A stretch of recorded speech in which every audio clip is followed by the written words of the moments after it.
So Spencer, you had your debut on So You Think You Dance Today, not as a choreographer, but as a dancer. As a dancer, yes. How was that? After 5 years of choreographing and knowing what that's like, yes, I got to know what you feel like and what it's like to be backstage and then have that moment, and it was absolutely amazing. It was the most fun I've had on the show.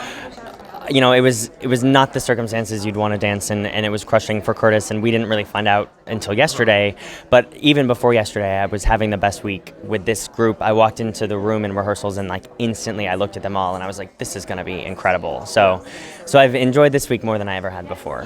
What was your inspiration behind the piece? I love pool, so I've like spent a lot of time in pool halls, and my brother and I have like played pool together, and there's something about like the clacking of the balls, and like I've always just like, you know, that noise, like that like ringing noise, and like it's like smoky, and everyone's just kind of like cool in a pool hall.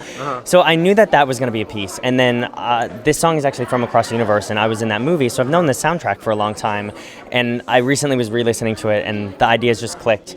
So they worked really hard to clear the song because it's Beatles, and everyone was thrilled that we got it. I think it's the first Beatles show ever on the show, and then the ideas married, and it was done.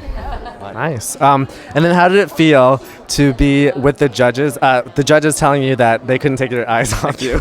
Well, that was not the point. I wasn't like out there to outdance those boys. I wanted them to pull up. I mean, I choreographed the piece for them. I wasn't choreographing it for me, and I made it hard. Like, it was a hard piece to dance. It was exhausting, and it may not seem it, but like the amount of times we jumped on and off that pool table, and all the turns and the crawls on the floor and the lifts with the girls with the sticks, like that took a lot of strength.